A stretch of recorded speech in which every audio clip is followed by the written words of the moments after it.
ಆರೋಗ್ಯಕರವಾದಂಥ ವರದಿಯನ್ನು ಅವರು ಕೊಟ್ಟಿಲ್ಲ. ಅದು ಏನು ಅಂತಂದರೆ, ಏನು ಹಿಂದೆ 2010ರಲ್ಲಿ 10 ವರ್ಷ ಆದ ನಂತರ ಆ ವರದಿಯನ್ನು ಇವತ್ತು ತಂದು ಇದನ್ನು ನೀವು ಒಪ್ಪಿ ಅಂಥೇಳಿ ಹೇಳ್ತಾ ಇದ್ದಾರೆ.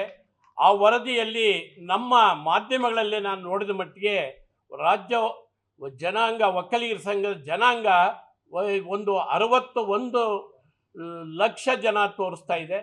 ಇದು ನಿಜಕ್ಕೂ ಕೂಡ ನಮಗೆ ಮಾಡ್ತಾ ಇರ್ತಕ್ಕಂಥ ಅನ್ಯಾಯ ಅಂತ ಹೇಳಿದರೆ ತಪ್ಪಾಗಲಾರದು.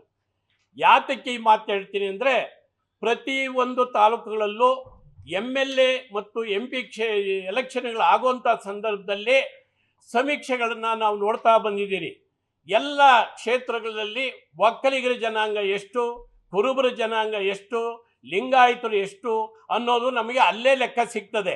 ಆ ಲೆಕ್ಕದ ಪ್ರಕಾರ ನಾವು ಹೋದಾಗ ನಮ್ಮ ಜನಾಂಗ ಕೇವಲ 224 MLA ಕ್ಷೇತ್ರಗಳಲ್ಲಿ ಇರ್ತಕ್ಕಂಥದ್ದು ಕೇವಲ 61 ಲಕ್ಷನ.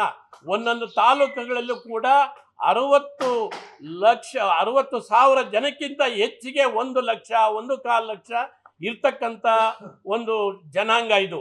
ಲೇಟೆಸ್ಟ್ ಹಾಗೂ ಇಂಟ್ರೆಸ್ಟಿಂಗ್ ಸುದ್ದಿಗಳಿಗಾಗಿ ಬಾಸ್ ಟಿವಿ ಕನ್ನಡ ಚಾನೆಲ್ನ ಸಬ್ಸ್ಕ್ರೈಬ್ ಮಾಡಿ. ಹಾಗೆಯೇ ಬೆಲ್ ಐಕಾನ್ ಪ್ರೆಸ್ ಮಾಡಿ. ಇದರ ಜೊತೆಗೆ ಫೇಸ್ಬುಕ್, ಇನ್ಸ್ಟಾಗ್ರಾಮ್, ಎಕ್ಸ್ನಲ್ಲೂ ಮಿಸ್ ಮಾಡದೆ ಫಾಲೋ ಮಾಡಿ.